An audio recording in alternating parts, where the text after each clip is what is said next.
नमस्कार, मैं डॉक्टर रजनीश कुमार आप सभी का एक बार फिर से हार्दिक स्वागत करता हूं। आज के वीडियो लेक्चर में हम कॉमन प्रैक्टिस सेट 5 लेकर आप सभी के सामने हाजिर हैं, जो कि आपकी EMRS GT PGT BPSC 3 UGC net assistant professor exam के दृष्टिकोण से बहुत ही महत्वपूर्ण है।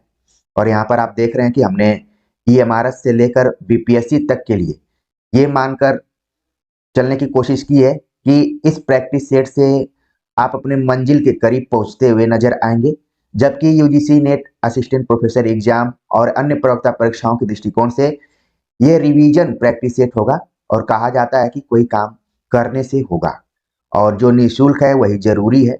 इस चीज को आप सभी धीरे धीरे अनुभूत करेंगे। तो कॉमन प्रैक्टिस सेट 5 के साथ हम इस श्रृंखला को आगे बढ़ा रहे हैं। इसके पहले हमने 1, 2, 3 और 4 तक चर्चा कर ली है और आप सभी की सहूलियत के लिए हमने प्लेलिस्ट भी बना दिया हुआ है। तो चलते हैं, बात करते हैं कि आखिरकार 5 में जो 75 सवाल हम लोग सॉल्व करेंगे वो किस तरीके के हैं और उनके सही जवाब क्या है। तो यहाँ पर आप देख रहे हैं कि जो पहला सवाल पूछा जा रहा है ये भी सवाल आपके लिए पुराना ही है, इसीलिए प्रैक्टिस जब हम करते हैं तो कई ऐसे प्रश्न होते हैं जो कि रिवाइज्ड होते हैं। सवाल पूछा गया कि कुवलय माला कथा के रचनाकार हैं। ऑप्शन दिया गया रोडा कवि, उद्यतन सूरी, दामोदर शर्मा, ज्योतिश्वर ठाकुर। तो इसका सही जवाब तुरंत आपके मन में आ गया होगा कि हमने पिछली प्रैक्टिस सेट में भी पढ़ा था कि उद्यतन सूरी। कई जगहों पे नामों के स्पेलिंग्स में भी अंतर है, क्योंकि ये जो रचना है आदिकाल की है। तो आप देखेंगे कि आदिकालीन कवियों का नाम थोड़ा सा कई जगह अब्दुल रहमान है तो कई जगह अद रहमान है, कई जगह रोडा कवि है तो कई जगह उद्योतन यहाँ पर इस तरीके से भी रहता है। तो बस आप ये जान जाइए कि कुवलय माला कथा के रचनाकार कौन है, उद्यतन सूरी है। अगला प्रश्न है कि लाल चंद्रिका के रचनाकार है। लाल चंद्रिका के रचनाकार कौन है? ऑप्शन दिया गया लल्लू लाल जी, सदल मिश्र, गंगा प्रसाद शुक्ल, राजा शिव प्रसाद। तो इसका जो सही जवाब यहाँ पर है ऑप्शन ए लल्लू लाल जी। आप देख रहे हैं कि लाल चंद्रिका की के पैटर्न पे या फिर खुद लाल चंद्रिका के पहले राम चंद्रिका नाम से पुस्तक लिखी गई और कृष्ण चंद्रिका नाम से भी पुस्तक लिखी गई है। अगर किसी विद्यार्थी को ये पता हो तो वो जरूर कमेंट्स करके बताएं ताकि अन्य विद्यार्थियों को भी पता चल जाए। लाल चंद्रिका के रचनाकार कौन है? लल्लू लाल जी। अगला प्रश्न है जो कि पंक्तियों पर आधारित है। यहाँ पर पूछा गया कि साखी सबदी दोहरा कही कहनी उपखान भगत निश्रिपहि अधम कवि निंदहि वेद पुराण। किस कवि की पंक्तियां हैं? ये पंक्तियां आप इंपॉर्टेंट करके नोट कर लीजिए, ताकि क्योंकि रचनाओं को और रचनाकारों को तो हम भली भांति याद रख पाते हैं, लेकिन ये पंक्तियां जो होती हैं कई बार ऊपर वाली ही पूछ ली जाती हैं और कई बार नीचे वाली पूछी जाती हैं। तो इसलिए दोनों को आप एकदम से क्लियर करके रख लीजिए। साखी सबदी दोहरा कही कहनी उपखान भगति निश्रिपहि अधम कवि निंदहि वेद पुराण। किसकी ये पंक्तियां हैं यहाँ पर हमें बताना है। ऑप्शन दिया गया कबीरदास, भिखारी दास, तुलसीदास, सूरदास। तो सही जवाब है ऑप्शन सी तुलसीदास। ठीक है, चलते हैं आगे, बात करते हैं। अगला जो प्रश्न है बहुत ही छोटा सा प्रश्न, विशल देव रासो के रचनाकार हैं। विशल देव रासो के रचनाकार हैं। ऑप्शन दिया गया जगनीत, सारंगधर, नल सिंह, नरपति नाल। तो विशल देव रासो आपके दिमाग में तुरंत आ गया होगा कि हमने पढ़ा था नरपति नाल। वैसे आप जब हिंदी साहित्य का इतिहास पढ़ेंगे आचार्य रामचंद्र शुक्ल इत्यादि को, तो विशल देव रासो कई खंडों में बटा हुआ है। मेरा संकेत आपके दिमाग में पहुंच गया होगा। और जो भी हमने आचार्य रामचंद्र शुक्ल की दृष्टि में प्रैक्टिस सेट कराया है, आगे उस पर प्रश्न आएगा तो आपको पता चल जाएगा विशल देव रासो कितने खंडों में है। जबकि आपके पास किताब होगी तो जरूर आप एक बार इसको रीचेक करिएगा। चलते हैं आगे, बात करते हैं। अगला जो प्रश्न यहाँ पर अदहमाण की रचना है। जिस अब्दुल रहमान की मैं बात कर रहा था यहाँ पर आ भी गया है प्रश्न कि अदहमाण की रचना है प्राकृत पैंगलम, संदेश रासक, जयचंद्र प्रकाश, प्रबंध चिंतामणि। तो अब्दुल रहमान की जो रचना है आप जानते हैं अच्छे से कि संदेश राशक है। बाकी किसकी किसकी कौन कौन सी रचना है ये आपके दिमाग में आनी चाहिए। और मैं बार बार कहता हूं कि नहीं आ रही है तो एक बार आप कम से कम आदिकाल के जो भी प्रमुख कवि हैं उनकी रचनाओं को जरूर रिवाइज करके आगे बढ़िए, वरना यहाँ पर तो मैं बता दूंगा लेकिन परीक्षा हॉल में शायद मैं वहां पर न उपस्थित रहे। इस तरीके से आप जरूर ध्यान में रखिए कि प्राकृत पेंगलम, जयचंद्र प्रकाश, प्रबंध चिंतामणि, ये तीनों रचनाएं भी कई बार परीक्षाओं में पूछी जाती रही। आगे बात करते हैं। अगला जो प्रश्न है कि काव्यालंकार संग्रह के रचनाकार है। काव्यालंकार संग्रह के रचनाकार हैं। ऑप्शन दिया गया उद्भट, भामह, दंडी, वामन। तो भारतीय काव्य शास्त्र से संबंधित यह प्रश्न पूछा गया और ग्रंथों के आधार पर है। काव्यालंकार नाम से आप भारतीय काव्य शास्त्र में कई आचार्यों की पुस्तकों को सुने होंगे, पढ़े होंगे, और इसी में कुछ लोगों ने काव्यालंकार सूत्र जोड़ दिया, कुछ लोगों ने सार जोड़ दिया, कुछ लोगों ने संग्रह जोड़ दिया। तो इसका जो सही जवाब यहाँ पर है, काव्यालंकार संग्रह के रचनाकार हैं उद्भट। ऑप्शन ए इसका सही जवाब है। अगला प्रश्न है जो कि सूत्र के आधार पर पूछा गया कि एवं क्रम हेतुम धियाय रस विषयम लक्षण सूत्र मा, यह रस संबंधी सूत्र किस आचार्य का है। वैसे हमने पढ़ा कि रस सूत्र नाम से भरत मुनि ने दिया कि विभावानुभाव व्यभिचारी संयोगाद रस निष्पत्ति, लेकिन यहाँ पर एक नया रस सूत्र आप देख रहे हैं जो पूछा गया कि एवं क्रम हेतुम अभिधाय रस विषयम लक्षण सूत्र मा, यह किस आचार्य का। ऑप्शन दिया गया भरत मुनि, आनंदवर्धन, अभिनव गुप्त, हेमचंद। तो इसका जो सही जवाब यहाँ पर है कि ये जो रस सूत्र दिया गया ये अभिनव गुप्त द्वारा दिया गया है। और जैसा कि आप जानते हैं कि अभिनव गुप्त ने रस सूत्र की व्याख्या भी की है। जो 4 आचार्य रहे हैं रस सूत्र की व्याख्या करने वालों में, उनमें अभिनव गुप्त का नाम भी लिया जाता है। तो इनका कौन सा सिद्धांत रहा और उसमें इन्होंने किन किन बातों पर चर्चा की है, ये सभी चीजें आपके मन मस्तिष्क में आनी शुरू हो गई होंगी। चलते हैं आगे, बात करते हैं। अगला जो प्रश्न है कि उक्त व्यक्ति प्रकरण ग्रंथ का विषय है। उक्त व्यक्ति प्रकरण जो कि आदिकालीन रचना है और इसको हम बार बार याद करके जाते हैं, लेकिन यहाँ पर देखिए इस बार रचनाकार के दृष्टिकोण से नहीं पूछा गया बल्कि विषय के दृष्टिकोण से पूछा गया है। तो उक्त व्यक्ति प्रकरण ग्रंथ किस प्रकार का है। ऑप्शन दिया गया पुराण, प्रेम काव्य, भक्ति काव्य, व्याकरण। तो आपने जरूर पढ़ा होगा कि उक्त व्यक्ति प्रकरण एक व्याकरण ग्रंथ है जो कि किसके द्वारा लिखा गया, दामोदर शर्मा द्वारा लिखा गया है। कई जगह पर पंडित दामोदर शर्मा लिखा रहता है और कई जगह पर सिर्फ दामोदर शर्मा। तो उक्त व्यक्ति प्रकरण किस तरीके का ग्रंथ है, व्याकरण ग्रंथ है। अगला प्रश्न है जो पंक्तियों पर आधारित है कि मस्तीन सुखा डाहिबी आसीम औरम थाहिबी धीधी धुना नुपजाहिबी फीफी फिना सतसाहिबी। उपयुक्त पंक्तियां किस भाषा का नमूना है। और आप देख रहे हैं कि ये प्रश्न आप लोगों के लिए एकदम से नया और अलग ढंग का दिखाई दे रहा होगा। तो इसलिए आपका दायित्व बनता है कि इस प्रश्न को इंपॉर्टेंट करके अपने कॉपी पर नोट कर लें। पूछा गया कि किस भाषा का नमूना दिया गया है। इन पंक्तियों में ऑप्शन दिया गया है मागधी, पैशाची, बांगरू, कौरवी। तो ये जो पंक्तियां हैं ये किस तरह की भाषा का प्रयोग है, तो इसमें है पैशाची। और आप देख रहे हैं कि ये जितने भी नाम दिए गए ये क्या है, अपभ्रंश से कहीं न कहीं रिलेटेड। तो पैशाची अपभ्रंश का ये नमूना है। और पैशाची आप देखेंगे कि जो पंजाब के इलाके का क्षेत्र है या फिर जिसको हम लोग लहंदा इत्यादि बोलते हैं, तो उसी से जुड़ा हुआ ये भाषा नमूना है। अगला प्रश्न है क्वेश्चन नंबर 10। हम देखते हैं कि वो किस टाइप का प्रश्न है। बहुत ही आसान तरीके का प्रश्न। अष्टछाप के कवि नहीं है। तो अष्टछाप से बार बार सवाल हर प्रैक्टिस सेट में, ये जो 5वां प्रैक्टिस सेट अभी चल रहा है इसके माध्यम से अब आपको थोड़ा बहुत ये लगने लगा होगा कि हमें किस एरिया पर ज्यादा जोर देना है। अष्टछाप से हर प्रश्न पत्र में आपको कोई ना कोई सवाल मिलता हुआ नजर आएगा। तो अष्टछाप की स्थापना कब हुई, कौन किया, कितने कवि रहे हैं, ये सब आपके मन में आना चाहिए। कौन नहीं है, पुराने विद्यार्थियों के लिए प्रश्न बाएं हाथ का खेल है, लेकिन नए विद्यार्थियों के लिए थोड़ा सा यहाँ पर ध्यान रखना है। ऑप्शन दिया गया रैदास, कृष्णदास, परमानंद दास, नंददास। तो नहीं है, तो इसका मतलब है कि ये 4 ऑप्शन में से 3 तो हैं लेकिन एक नहीं। सही जवाब हो गया ऑप्शन ए, रैदास का संबंध अष्टछाप से नहीं है। बाकी जितने भी हैं सभी का संबंध अष्टछाप से है। और ये किस गुरु के शिष्य हैं, ये सब भी आपके मन में आना चाहिए। चलते हैं आगे, बात करते हैं। अगला जो प्रश्न है कि राधा वल्लभी संप्रदाय के आचार्य हैं। राधा वल्लभी संप्रदाय के आचार्य कौन है? ऑप्शन दिया गया रामानुजाचार्य, गोस्वामी हित हरिवंश, वल्लभाचार्य, शंकराचार्य। तो राधा वल्लभी संप्रदाय के आचार्य कौन से?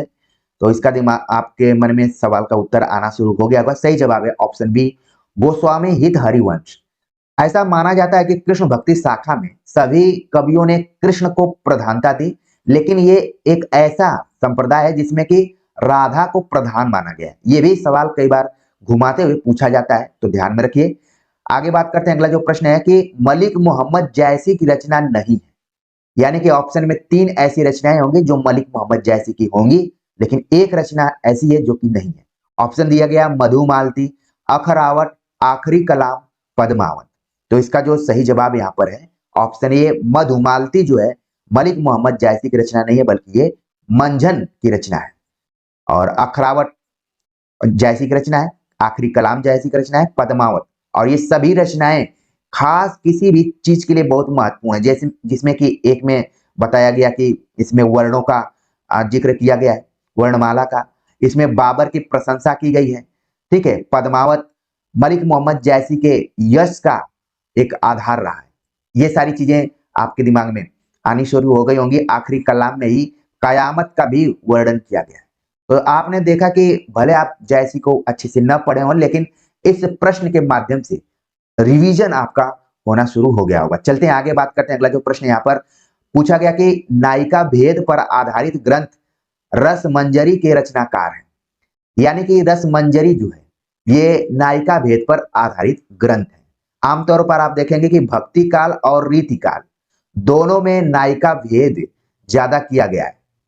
तो रसमंजरी के रचनाकार कौन है? ऑप्शन दिए गया सूरदास, बिहारी, नंददास, विद्यापति। तुरंत आपके मन में आ गया होगा कि इसका तो सही जवाब है नंददास, जो कि रसमंजरी ग्रंथ लिखे हैं। ये नायिका भेद पर है और ऐसा लग रहा है कि ये रस पर आधारित है। नंददास ने कुछ अलंकार पर को ध्यान में रखते हुए भी रचनाएं की, और इनकी एक खास रचना है जो कि रोला छंद में, और ऐसा मैं मानता हूं कि वो रचना भी प्रायः परीक्षाओं में आती है। और आपके मन में भी आ गई होगी कि किस रचना के बारे में मैं बताना चाह रहा हूं। चलता हूं आगे, बात करता हूं। अगला जो प्रश्न है कि कृपा राम द्वारा रचित नायिका भेद की सबसे पुरानी पुस्तक है। जब भी हम नायिका भेदों की बात करेंगे तो सबसे पुरानी जो पुस्तक है वो कृपा राम द्वारा लिखी गई है।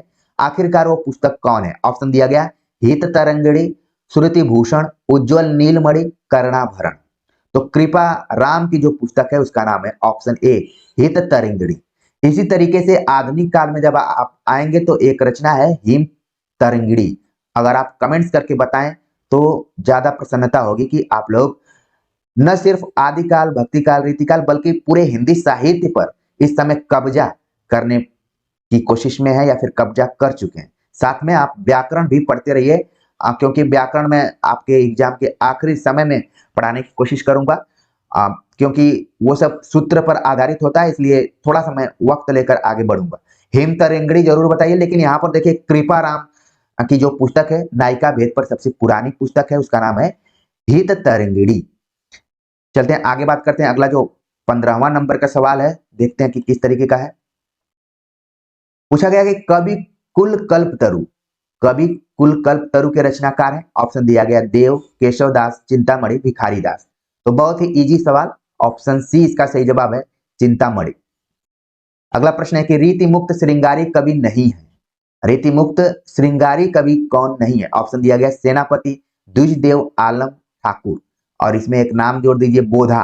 तो इनको तो हम रीति मुक्त में मानते हैं, लेकिन पूछा गया एक नए ढंग का प्रश्न यहाँ पर पूछ लिया गया कि रीति मुक्त तो है लेकिन वो श्रृंगारी नहीं है।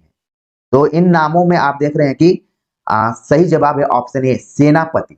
सेनापति को हम प्रकृति चित्रण के कवि के तौर पर जानते हैं, जिसमें कि ऋतु वर्णन, एक तरीके से मैं कहूं ऋतु वर्णन के लिए जाने जाते हैं सेनापति। बाकी जितने भी इसमें कवि हैं सब क्या है, श्रृंगारी कवि के तौर पर जाने जाते हैं। सेनापति का संबंध है ऋतु वर्णन से। आपके मन में आ रहा होगा क्या ऋतु वर्णन में कोई श्रृंगार नहीं है?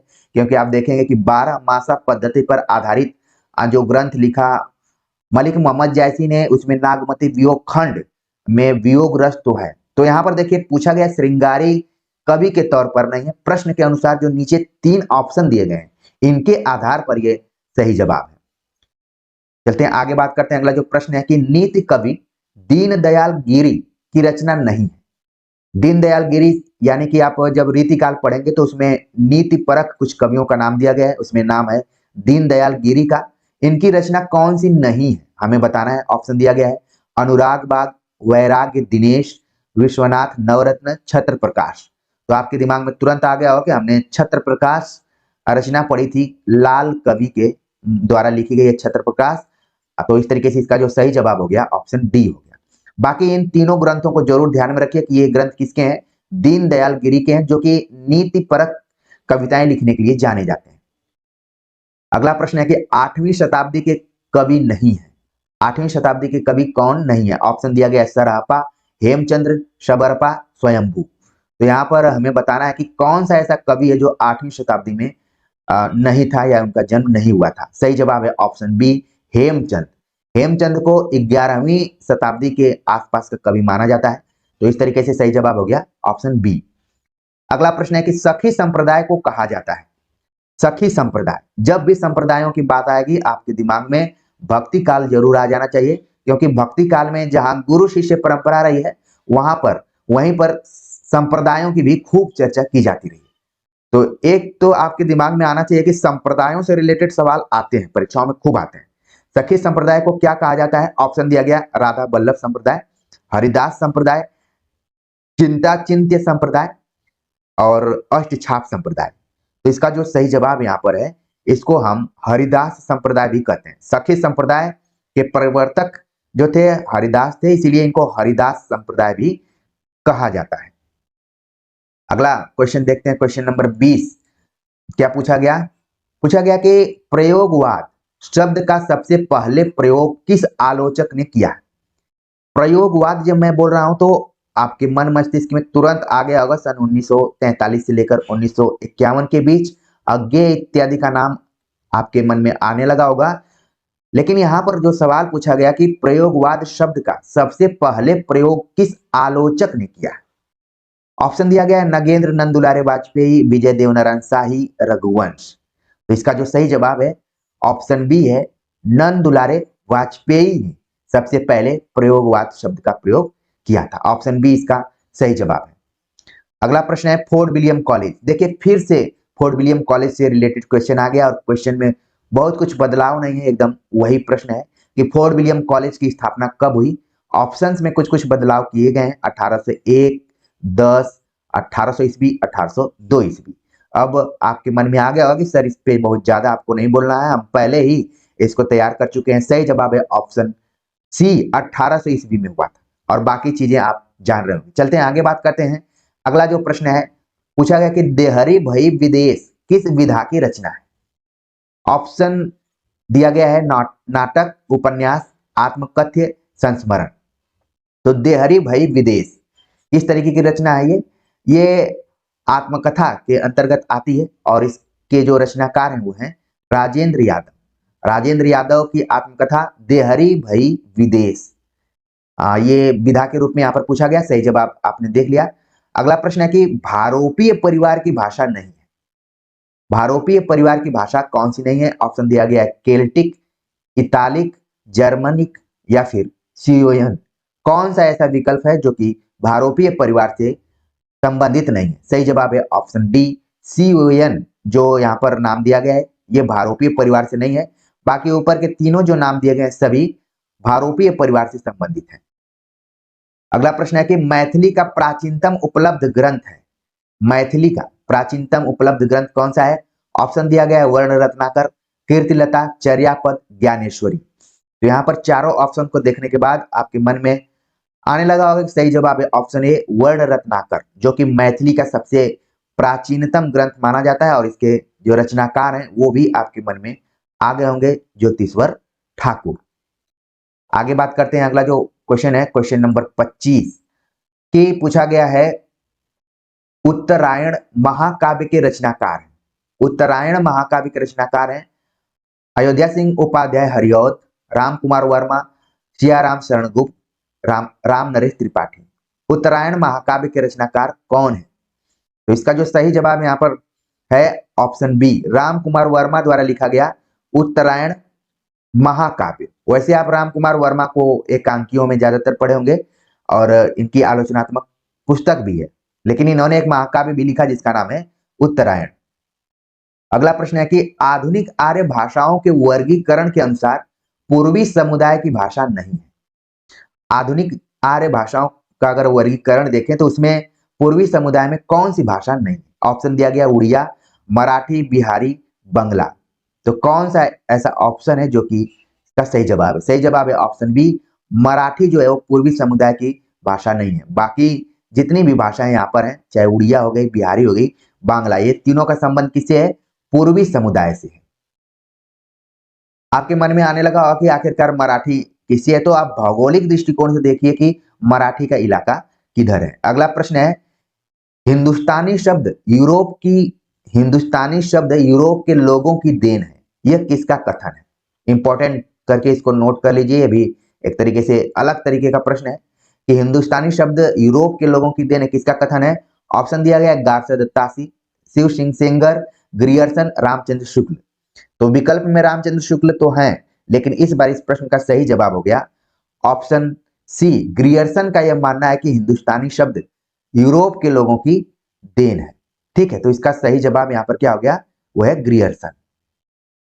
अगला प्रश्न है कि पश्चिमी हिंदी के अंतर्गत नहीं आती है, पश्चिमी हिंदी के अंतर्गत नहीं आती है। ऑप्शन दिया गया बांगरू, कन्नौजी, बुंदेली, बघेली।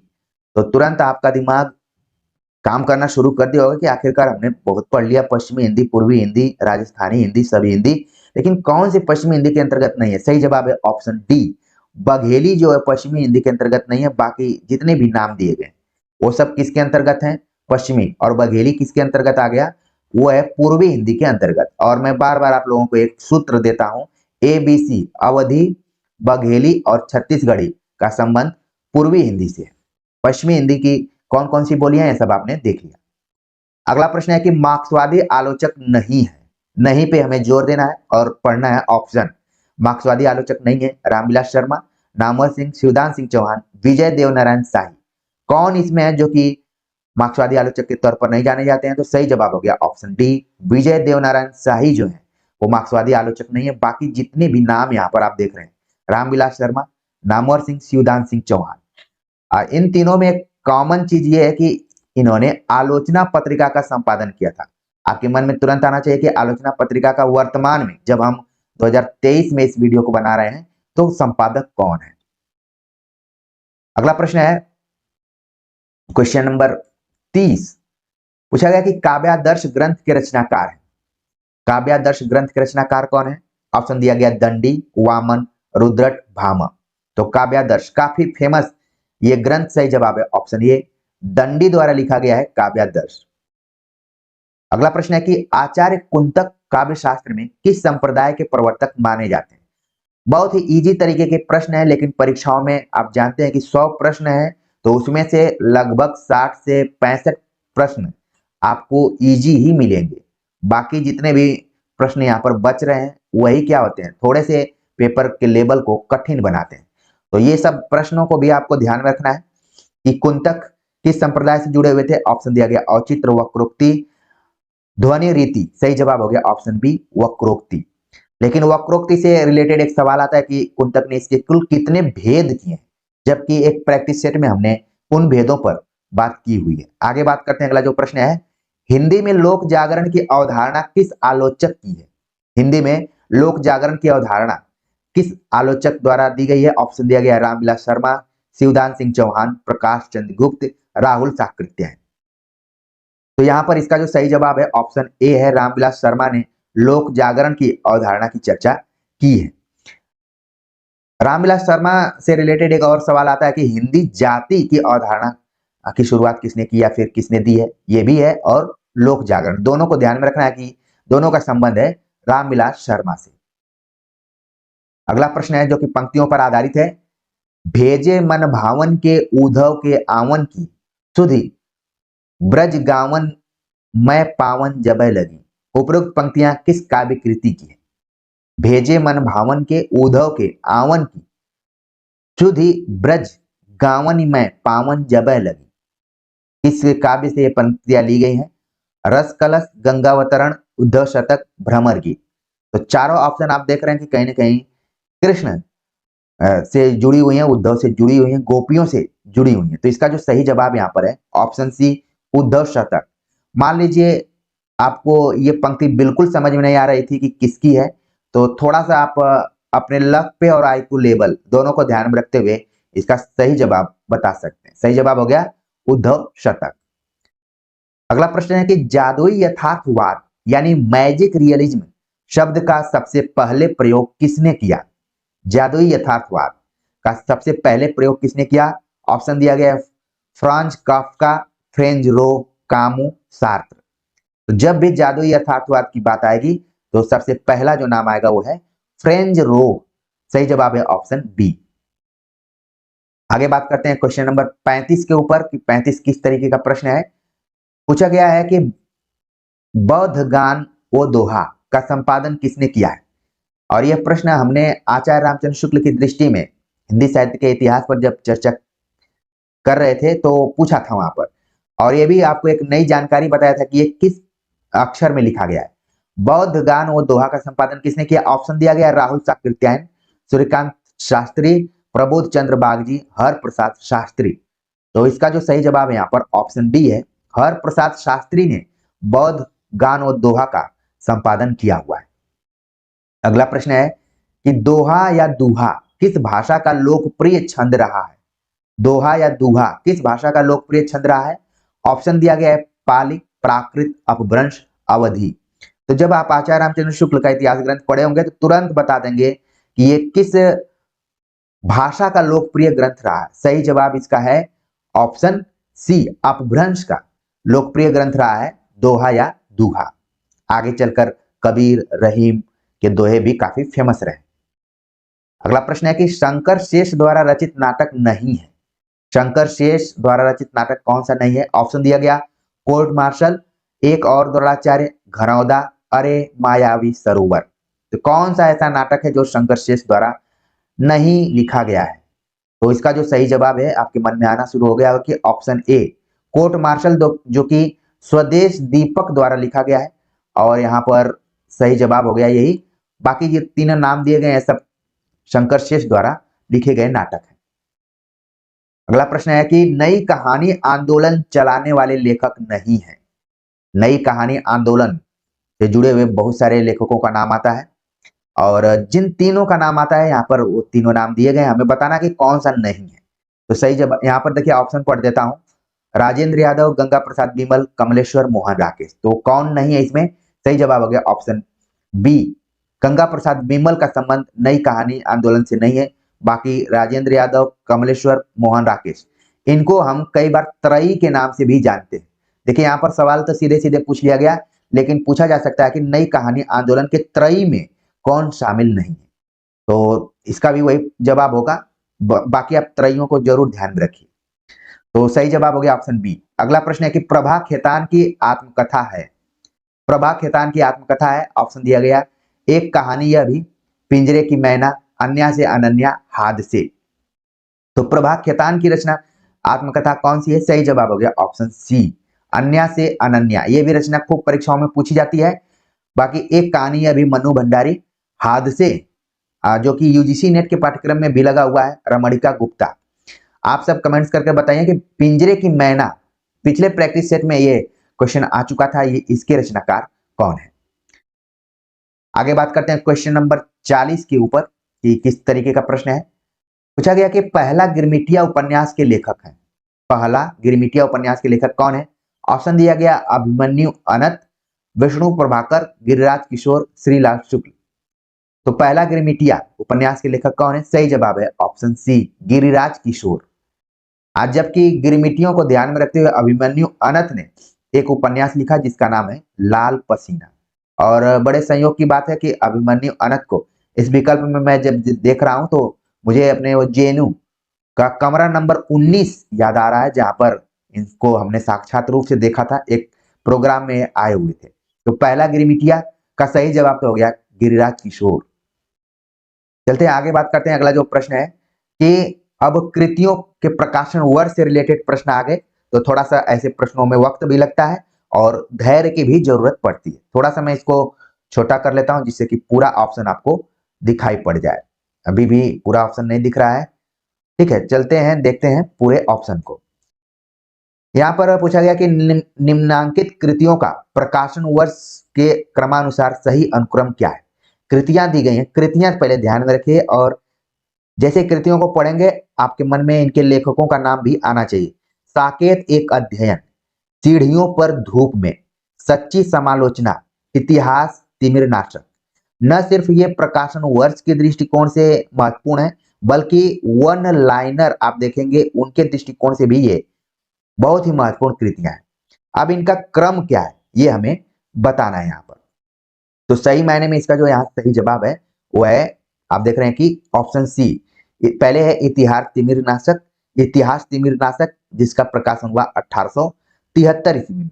सच्ची समालोचना नाम से कृति आई 1886 ईस्वी में, और इसके केंद्र में एक नाटक है सहयोगिता स्वयंवर, उसको आप ध्यान में रखिए।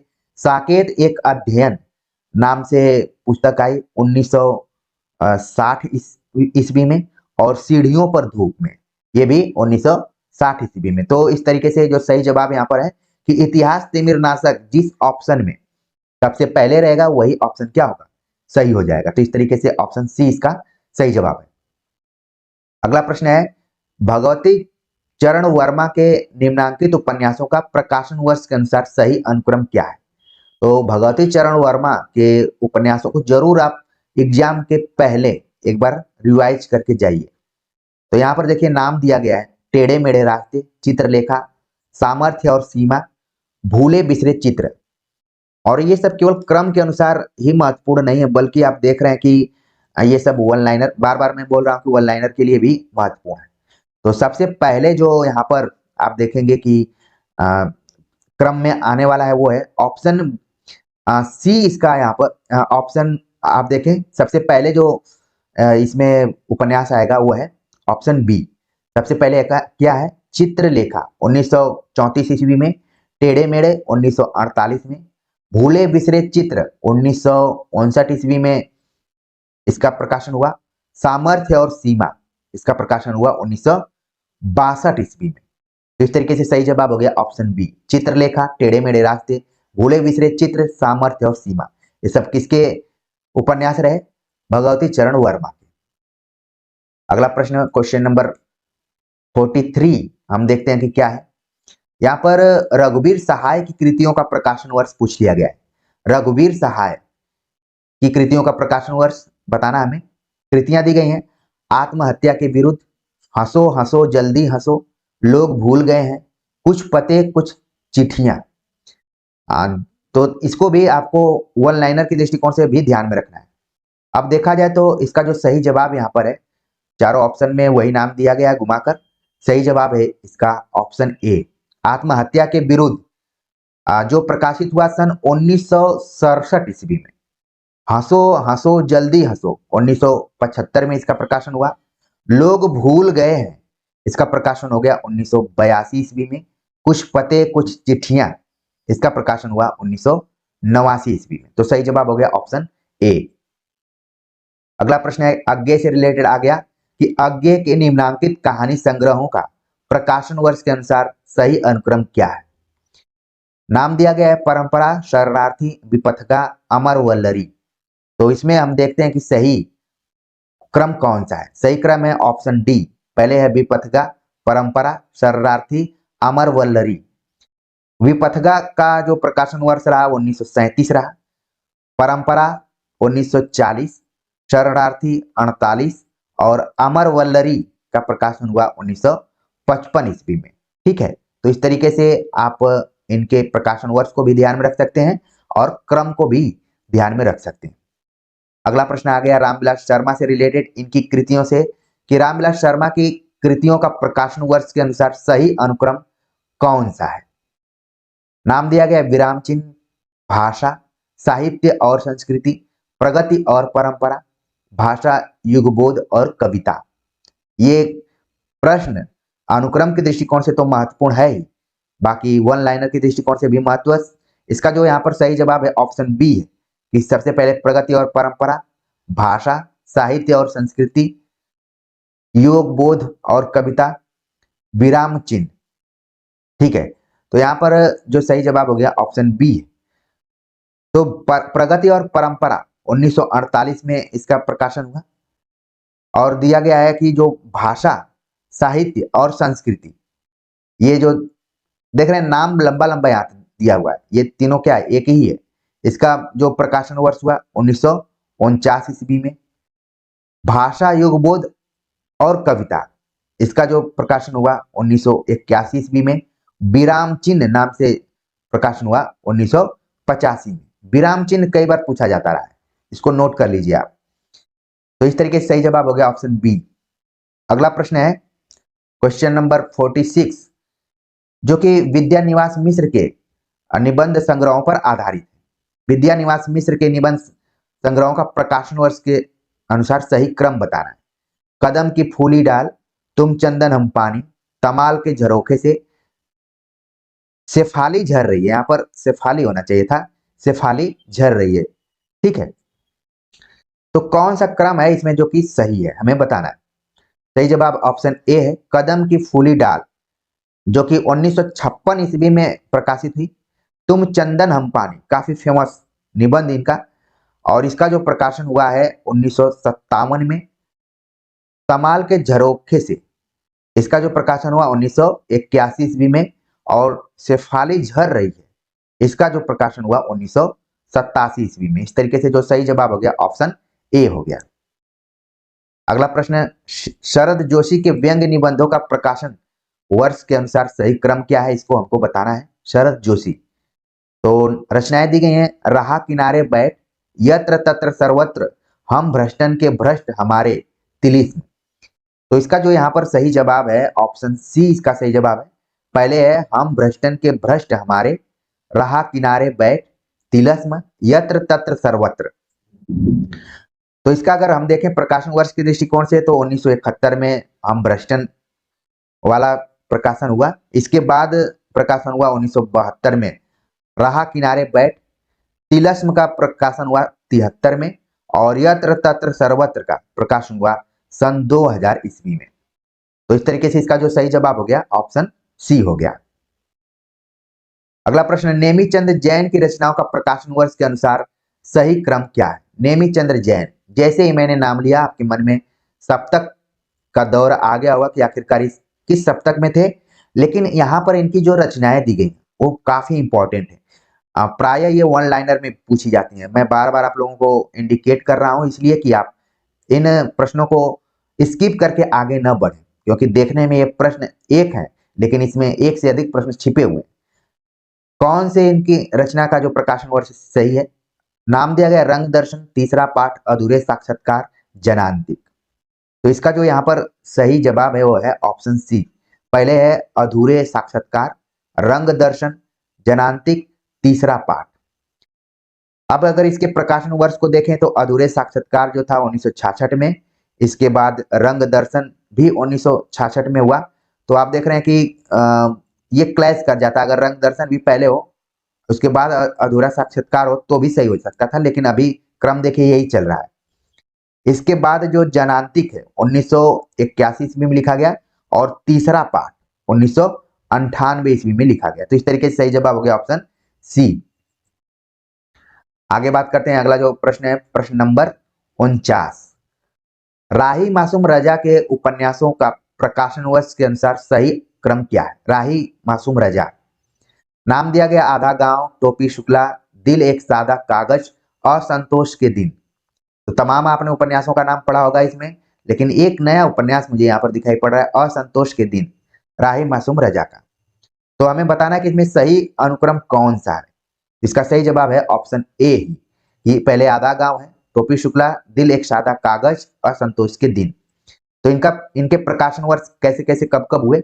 आधा गांव 1966 में, टोपी शुक्ला जो उपन्यास आया 1969 ईस्वी में आ गया, दिल एक सादा कागज उपन्यास आया 1973 ईस्वी में, और असंतोष के दिन 1985 ईस्वी में। इस तरीके से सही जवाब हो गया ऑप्शन ए। अगला प्रश्न है कि निम्नांकित ऐतिहासिक उपन्यासों का प्रकाशन वर्ष के अनुसार सही अनुक्रम है। तो जितने भी उपन्यास यहाँ दिए गए हैं सब ऐतिहासिक पृष्ठभूमि पर लिखे गए हैं, जिसमें नाम है मधुर स्वप्न, कुणाल की आंखें, गढ़ गुंठार, वयम रक्षाम। तो गढ़ गुंठार एक ऐसा उपन्यास आपके मन में आ गया होगा कि ये वृंदावन लाल वर्मा द्वारा लिखा गया, इसलिए ऐतिहासिक उपन्यास का ये क्रम है, इससे और पुष्टि हो जाती है। तो यहाँ पर आप देख रहे हैं कि कौन सा सही अनुक्रम है। ऑप्शन बी इसका सही जवाब है। पहले गढ़ गुंठार है, फिर मधुर स्वप्न, वयम रक्षाम और कुणाल की आंखें। ये जो भी उपन्यास दिए गए सभी अलग अलग हैं, उपन्यासकारों के हैं, ठीक है। तो प्रकाशन वर्ष के अगर दृष्टिकोण से देखें तो सबसे पहले गढ़ गुंठार जो 1924 ईस्वी में ये लिखा गया, 1924 ईस्वी में। मधुर स्वप्न जो है लिखा गया 1950 ईस्वी में। वयम रक्षाम लिखा गया 1955 में। और कुणाल की आंखें जो उपन्यास है 1967 ईस्वी में लिखा गया है। तो इस तरीके से सही जवाब हो गया ऑप्शन बी। अगला प्रश्न है निम्नांकित महिला कथाकारों के उपन्यासों का प्रकाशन वर्ष के क्रमानुसार सही अनुक्रम कौन सा है। तो महिला कथाकारों के उपन्यास यहाँ पर 55 खंभे लाल दीवारें, तत्सम, दिलो दानिश आवा। और जितने भी इसमें उपन्यास दिए गए सब अलग अलग कथाकारों द्वारा दिए गए। और ये आप देखें कि वन लाइनर में भी कई बार ये उपन्यास आ चुके हैं।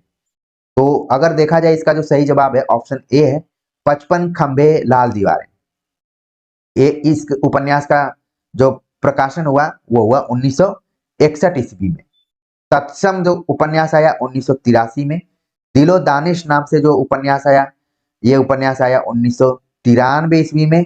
और देख रहे हैं कि जो आवा उपन्यास है ये हुआ 1999 ईस्वी में। इस तरीके से सही जवाब हो गया ऑप्शन ए। अगला प्रश्न है कि निम्नांकित गीति नाट्यों का प्रकाशन वर्ष के अनुसार सही अनुक्रम है।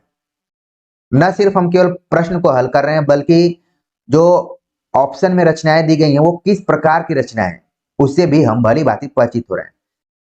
गीति नाट्यों में किनका किनका नाम आता है? अंधा युग, एक कंठ विस्पाई, मत्स्यगंधा, अग्निलीक।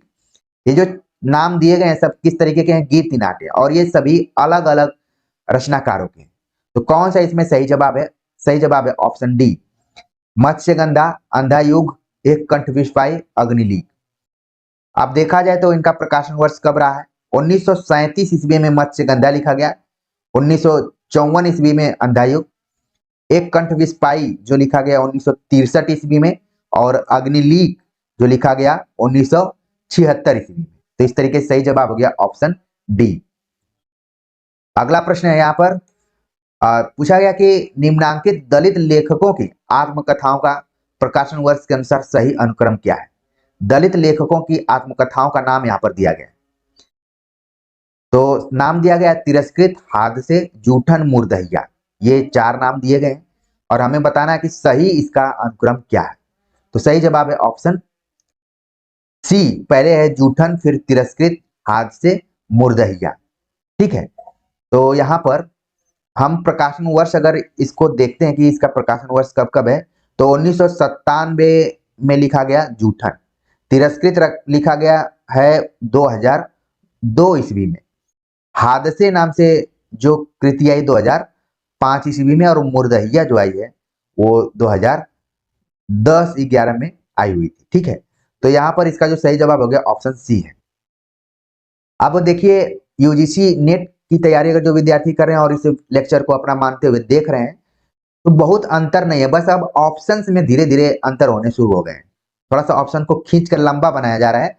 जहां पहले ऑप्शन ऐसे हुआ करते थे अब ऑप्शन ऐसे हो रहे हैं। ठीक है ना, यही अंतर आया हुआ है। बाकी क्या पूछा जाएगा, इससे हटकर क्या सवाल पूछा जा सकता है? चलते हैं आगे, बात करते हैं। यहाँ पर अगला जो प्रश्न है पूछा गया कि ज्ञानपीठ प्रदान किए गए वर्षों के अनुसार निम्नांकित साहित्यकारों का सही अनुक्रम क्या है? ज्ञानपीठ पुरस्कार जो दिया गया है उसमें सही क्रम हमें बताना है। तो यहाँ पर जो क्रम दिया गया है कि नरेश मेहता, महादेवी वर्मा, रामधारी सिंह दिनकर, सुमित्रा नंदन पंत, तो इसमें जो सही क्रम होना चाहिए सबसे पहले जो नाम आना चाहिए वो सुमित्रा नंदन पंत का आना चाहिए। तो यहाँ पर आप देख रहे हैं कि सबसे पहले पंत हैं जिनको कि सन 1968 ईस्वी में दिया गया। फिर नाम आना चाहिए रामधारी सिंह दिनकर का, जिनको कि 1972 में ज्ञानपीठ दिया गया। फिर नाम आना चाहिए महादेवी वर्मा का, जिनको दिया गया 1982 ईस्वी में। और नरेश मेहता को दिया गया 1992 ईस्वी में।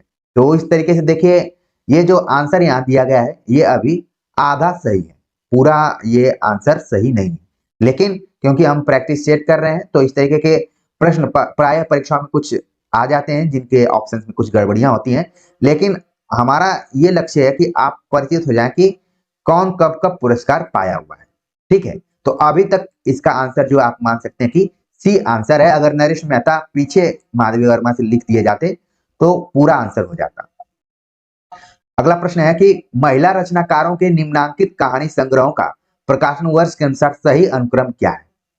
महिला रचनाकारों के निम्नांकित कहानी संग्रहों का प्रकाशन वर्ष के अनुसार सही अनुक्रम क्या है? ऑप्शन दिया गया है जोड़ बाकी, एक स्त्री का विदा गीत, यही सच है, बोलने वाली औरत। ये सभी रचनाएं बहुत ही इंपॉर्टेंट दी गई हैं। न जाने जो ये वाला नाम दिया गया है कि एक स्त्री का विदा गीत, बहुत ही महत्वपूर्ण रचना है, परीक्षा में खूब पूछी जाती रही। अब इसका सही जवाब क्या है? सही जवाब है ऑप्शन बी। अगर इसको प्रकाशन वर्ष की दृष्टिकोण से देखें तो यही सच है 1966 ईस्वी में इसको लिखा गया। जोड़ बाकी है 1981 ईस्वी में।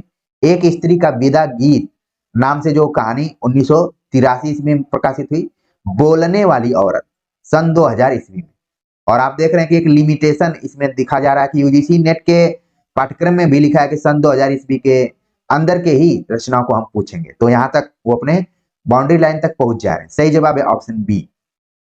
तो ये तो हमने कुछ प्रश्नों को हल किया जो कि प्रकाशन वर्ष और क्रम के अनुसार रहे। अब हम बात करते हैं स्थापना और तर्क पर आधारित प्रश्नों के ऊपर। तो हम देखते हैं कि जो पहला यहाँ पर इस तरीके का प्रश्न आया कि जैसे विश्व में विश्वात्मा की अभिव्यक्ति होती है वैसे ही नाटक में रस की, क्योंकि नाटक में रस की स्थिति आद्यांत होती है। इसमें हमें बताना है कि कौन सही है और कौन गलत है। तो इसका जो सही जवाब है यहाँ पर ऑप्शन ए है कि दोनों सही हैं, ए और आर दोनों सही हैं। कहा गया कि जैसे विश्व में विश्वात्मा की अभिव्यक्ति होती है वैसे ही नाटक में रस की अभिव्यक्ति होती है। अगर कोई नाटक है इसमें कोई ना कोई रस जरूर होगा, क्योंकि हर नाटक में रस की स्थिति शुरू से अंत तक बनी रहती है।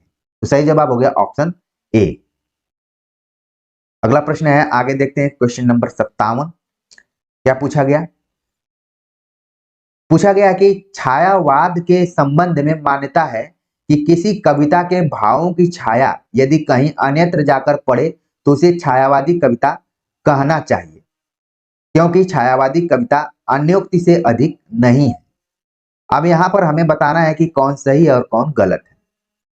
तो देखिए, जो स्थापना दी गई है और जो तर्क दिया गया है उसके अनुसार छायावाद के बारे में कहा जा रहा है कि किसी कविता के भावों की छाया यदि कहीं अन्यत्र जाकर पड़े तो उसे छायावादी कविता कहना चाहिए, क्योंकि छायावादी कविता अन्योक्ति से अधिक नहीं।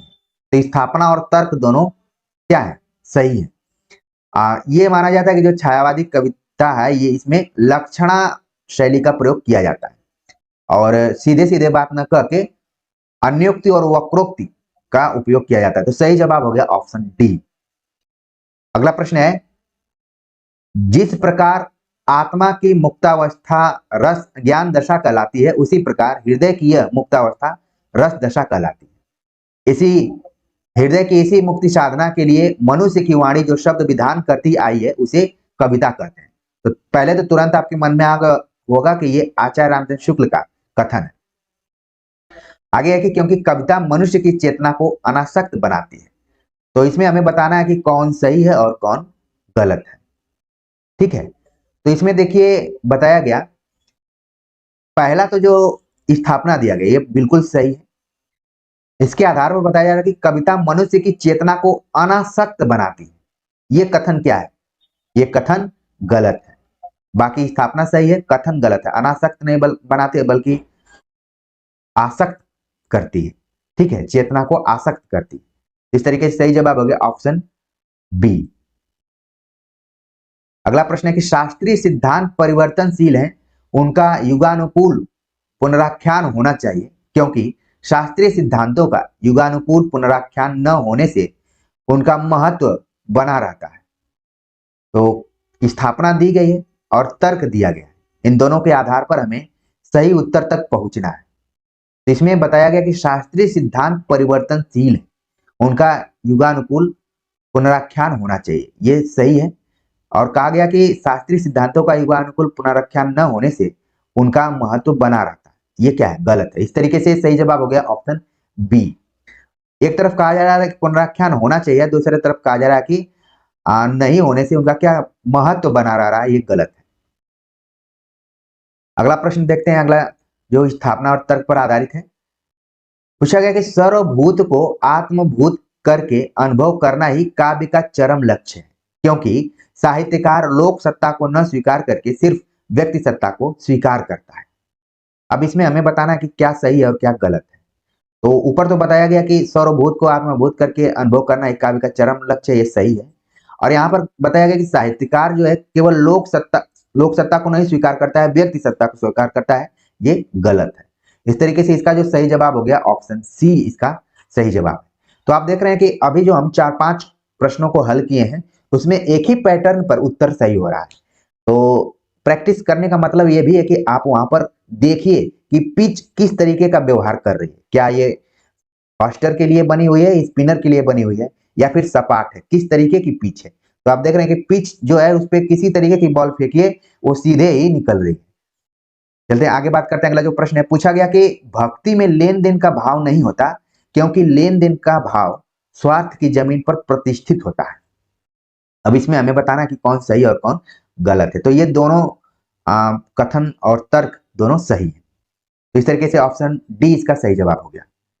अगला प्रश्न है कि जिस साहित्य से हमारी रुचि न जागे वह साहित्य कहलाने का अधिकारी नहीं, क्योंकि सुरुचि संपन्नता मात्र साहित्य तक ही सीमित है।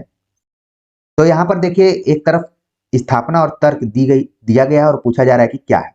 तो एक तो है कि साहित्य का जो एक लक्ष्य है कि वो पाठक में रुचि जगाए, ये तो सही हो गया, लेकिन रुचि तक ही सीमित है, ये बात सही नहीं है।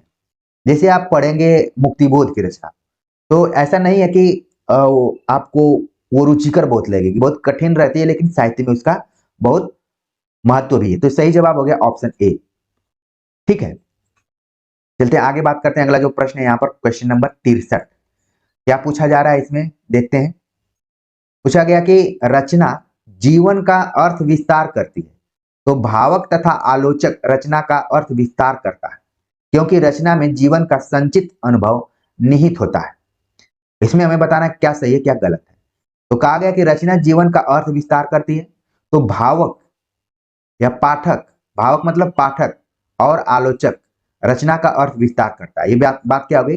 सही है, क्योंकि हम रचना को पढ़ते हैं तो अपने हिसाब से उसका अर्थ निकालते हैं, लेकिन जब आलोचना पढ़ते हैं तो उसका अर्थ आलोचक के दृष्टिकोण से हम और अर्थ विस्तृत करके देखते हैं। तो सही हो गया। और कहा गया क्योंकि रचना में जीवन का संचित अनुभव निहित होता है, ये भी क्या है? सही है। इस तरीके से दोनों ऑप्शन क्या हो गए? सही हो गए। सही जवाब हो गया ऑप्शन बी। अगला प्रश्न है कि विखंडनवाद मार्क्सवाद का विस्थापन नहीं है, अपितु उसकी जड़ों तक पहुंचना है, क्योंकि मार्क्सवाद से विखंडनवाद का जन्म हुआ है। अब इसमें हमें बताना है कि कौन सही है और कौन गलत है। तो ऊपर तो जो बात कही गई कि विखंडनवाद मार्क्सवाद का विस्थापन नहीं है बल्कि उसकी जड़ों तक पहुंचना है, ये तो सही है, लेकिन मार्क्सवाद से विखंडनवाद का जन्म हुआ, ये गलत है। सही जवाब हो गया ऑप्शन डी। ठीक है, चलते हैं अगला जो प्रश्न है उस पर बात करते हैं कि मिथक मनुष्य जाति के सांस्कृतिक इतिहास का आख्यान है। मिथक जो कि लोक जीवन में पहले से प्रचलित चल रहा है, जिसको हम किंवदंती भी कहते हैं। कहा गया कि मनुष्य जाति के सांस्कृतिक इतिहास का आख्यान है, क्योंकि मिथक के बिना इतिहास लिखना असंभव है। अब यहाँ पर हमें बताना है कौन सही और कौन गलत है। तो देखिए ऊपर तो सही है कि मिथक मनुष्य जाति के सांस्कृतिक इतिहास का आख्यान, ये बात सही है, लेकिन ये कहा गया कि इसके बिना इतिहास लिखना असंभव है, ये बिल्कुल गलत है। सही जवाब हो गया ऑप्शन ए। तो इस तरीके से हमने स्थापना और तर्क पर आधारित प्रश्नों को हल किया। अब बात आ जाती है सुमेलित वाले प्रश्नों की। तो सुमेलित वाले प्रश्नों को हम देखते हैं कि कौन किसका है। और ज्यादा हम विकल्पों पे अब बात नहीं करेंगे क्योंकि वक्त कुछ ज्यादा खिंचा हुआ नजर आ रहा है। तो हमारा जो उद्देश्य है कि इनको हम मिलान लेते हैं। काव्य संग्रहों का नाम दिया गया है फूल नहीं रंग बोलते हैं, बुनी हुई रस्सी, आत्मजयी, युग धारा, प्रवासी के गीत, ये सब नाम दिए गए। अब हम मिलाते हैं। नरेंद्र वर्मा का जो ग्रंथ हो गया वो हो गया प्रवासी के गीत। ठीक है, नागार्जुन की रचना हो गई युग धारा। युग की गंगा आपके मन में आ गई होगी। केदारनाथ अग्रवाल फूल नहीं रंग बोलते हैं। भवानी प्रसाद मिश्र की रचना हो गई बुनी हुई रस्सी। और यहां पर बच गया आत्मजयी जो कि कुंवर नारायण का है। तो इस तरीके से आप एक प्रश्न के माध्यम से कम 5 प्रश्नों को यहां पर आपने देखा। चलते हैं आगे, बात करते हैं। अगला जो प्रश्न है इसी टाइप का, पत्र पत्रिकाओं का संपादन पूछा गया कि किसके द्वारा किया गया है। तो चांद, मतवाला, प्रताप, समालोचक, कविवचन, सुधा दिया गया है। तो सबसे पहले हम बात करते हैं कौन किसका है। गणेश शंकर विद्यार्थी का हो गया प्रताप। चंद्रधर शर्मा गुलेरी का संबंध किससे रहा, समालोचक से। भारतेंदु हरिश्चंद्र का संबंध कविवचन सुधा से। चांद का संबंध महादेवी वर्मा से। और मतवाला यहाँ पर दिया गया है वो है निराला का संबंध इनसे। तो इस तरीके से हमने भी यहाँ पर लगभग 5 प्रश्नों को देख लिया। आगे बात करते हैं। अगला जो प्रश्न है, उपन्यासकारों को उपन्यासों से मिलाना है। तो यहाँ पर देखिए समर शेष है, सूत्रधार, नागफनी का देश, एक चूहे की मौत, दिल एक सादा कागज।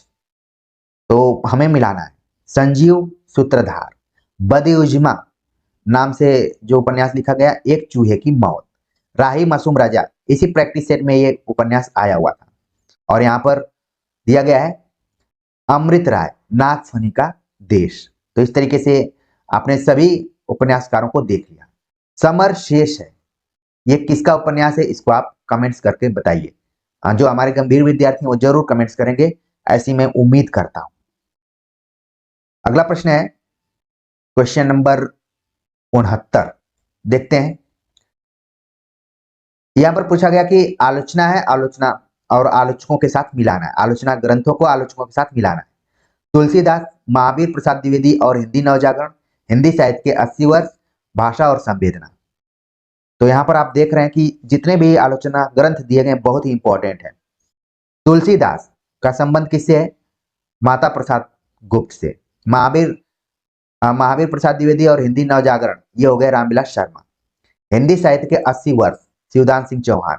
भाषा और संवेदना रामस्वरूप चतुर्वेदी। तो ये मिलान हो गया। अगला प्रश्न है निम्नलिखित पात्रों को उनके उपन्यासों के साथ सुमेलित कीजिए। पात्रों का नाम दिया गया उपन्यास, बावन दास, रंगनाथ, मंदा, नमिता पांडे, ये सब पात्र हैं, हमें मिलाना। बावन दास का संबंध किससे हो गया, बावन दास हो गए महिला आंचल से। रंगनाथ का संबंध राग दरबारी से हो गया। यहाँ पर मंदा दिया गया, मंदा का संबंध किससे, इदम नमम से। और नमिता पांडे का संबंध है आवा से। इस प्रश्न को थोड़ा सा आप इंपॉर्टेंट करके नोट कर लीजिए क्योंकि कुछ इसमें पात्र नए हमको दिखाई दे रहे हैं। मंदा हो गई या फिर नमिता पांडे, ये नए हैं और बाकियों को तो आप अच्छे से जान रहे होंगे। अगला प्रश्न है कि पात्रों को उनके काव्यों के साथ हमें सुमेलित करना है। तो देखिए यहाँ पर पात्र दिए गए यशोदा, शची, अश्वत्थामा, केशकंबली। आपको लग रहा है कि यूजीसी नेट का जो बदला हुआ पैटर्न है उससे कहीं ये अलग है। बस मैं वही कह रहा हूं कि पहले सवाल इस तरीके से पूछे जाते थे, अब सवाल इस तरीके से पूछे जा रहे हैं। केवल चेंज हुआ है यही पैटर्न और कुछ नहीं चेंज हुआ है। अब यहाँ पर देखिए पूछा गया केशकंबली, तुरंत आपके मन में आएगा कि हमने आपका वीडियो लेक्चर देखा है असाध्य वीरा, वहां से ले लिया आपने। इसके बाद यशोदा जो है वो है प्रिय प्रवास से। शची का संबंध किसे है, विष्णु प्रिया से। और अश्वत्थामा का संबंध अंधायुग से। तो आपने मिलान कर लिया और इसको नोट भी कर लिया। अगला प्रश्न है क्वेश्चन नंबर 72, हम देखते हैं कि क्या पूछा गया। पूछा गया कि सिद्धांतों को उनके विचारकों के साथ सुमेलित करना है। मनोविश्लेषणवाद, अस्तित्ववाद, उत्पत्तिवाद, अभिव्यक्तिवाद। तो तुरंत आप मिलाना शुरू कर देंगे। मनोविश्लेषणवाद युंग, अस्तित्ववाद सार्त्र का पूरा नाम क्या है यहाँ पर पता चल गया। उत्पत्तिवाद भट्टलोलट, अभिव्यक्तिवाद अभिनव गुप्त। तो इस तरीके से हमने मिलान कर लिया। अगला प्रश्न है कि कहानीकारों को उनकी कहानियों के साथ सुमेलित करना है। कहानी दी गई है मवाली, पाल गोमरा का स्कूटर, गुल की बन्नों की, राजा निर्बंसिया। तो हमें बताना है मवाली नाम की जो कहानी है वो है मोहन राकेश की। पाल गोमरा का स्कूटर वो हो गए उदय प्रकाश। गुलकी बन्नो कई बार ऐसे लिखा रहता है, दोनों को मिलाकर लिखा रहता है, तो ये हो गए धर्मवीर भारती। और जो नाम दिया गया राजा निर्बंसिया वो हो गए कमलेश्वर। तो इस तरीके से हमने सभी कहानियों और कहानीकारों को देख लिया। और आगे बात करते हैं, अगला जो क्वेश्चन है क्वेश्चन नंबर 74। पूछा गया कि निबंधों को उनके निबंधकारों के साथ सुमेलित करना है। ठिठुरता हुआ गणतंत्र, बसंत आ गया है, प्रिया नीलकंठी, काव्य में रहस्यवाद। तो तुरंत हम मिलाते हैं। ठिठुरता हुआ गणतंत्र, ये तुरंत आ गया हरिशंकर परसाई का। वसंत आ गया है, वसंत आ गया है, इसका जो यहाँ पर है हजारी प्रसाद द्विवेदी। प्रिया नीलकंठी, ये हो गए कुबेरनाथ राय। और इसके बाद काव्य में रहस्यवाद जो हो गए रामचंद्र शुक्ल। तो कौन किसका निबंध था हमने देख लिया है। आगे का जो प्रश्न है थोड़ा सा लंबा प्रश्न है, इसको छोटा करना पड़ेगा मुझे, तभी आप समझ पाएंगे। देखिए पंक्तियां दी गई हैं और हमें मिलाना है। पंक्तियां हैं, इसको इंपॉर्टेंट करके आप अपने पहले कॉपी पर देखिए। विषम शिला संकुला पर्वतो भूता गंगा शशितार्क हारा अभिद्रुता अतिशय पूता। अर्धविवृत जघनों पर तरुण सत्य के सिरधर लेटी थी वह दामिनी सी रुचि गौर कलेवर। तुम मुझे प्रेम करो जैसे मछलियां लहरों से करती, अनंत विस्तार का अटूट मौन मुझे भयभीत करता है। अब इसमें सबसे पहले अगर कोई पंक्ति मुझे याद आई तो जेएनयू में हमारे प्रोफेसर थे गोविंद प्रसाद, उन्होंने इस पंक्ति का कई बार इसका उल्लेख किया करते थे अपने पढ़ाते हुए। जो विद्यार्थी जेएनयू से जुड़े हुए हैं वो तुरंत इस बात को जान पाएंगे, हालांकि अब वो सर शायद रिटायर हो चुके हैं। तुम मुझे प्रेम करो जैसे मछलियां लहरों से करती, ये हो गया शमशेर बहादुर सिंह। ठीक है, तो आगे हम और बात कर लेते हैं। विषम वाला जो पंक्ति है ये हो गई आपकी त्रिलोचन की है, और अर्धविवृत ये सुमित्रा नंदन पंत की है। ठीक है, इसके बाद अनंत विस्तार वाली जो पंक्ति है वो कुंवर नारायण की है। तो ऊपर में आप देख रहे हैं कि दोनों सीधे सीधे दे दिया गया है और यहाँ पर इस तरीके का संबंध है। तो कौन किसकी पंक्ति थी आपने देख लिया, और उम्मीद है कि इसमें से कुछ पंक्तियां आपके लिए नई रही होंगी, कुछ पुरानी रही होंगी। तो इस तरीके से हमने EMRS, BPSC tree, UGC net, assistant professor और जो भी हिंदी पट्टी में परीक्षाएं हो रही हैं उनके दृष्टिकोण से एक कॉमन प्रैक्टिस सेट किया। उम्मीद है कि आप सभी को अच्छा लगा होगा, कमेंट्स कर जरूर बताइएगा। बाकी इसी तरीके से चैनल से जुड़े रहिए, लगातार आपकी परीक्षाओं को ध्यान में रखते हुए हम चर्चा करते रहेंगे। मिलते हैं एक नए टॉपिक के साथ, तब तक के लिए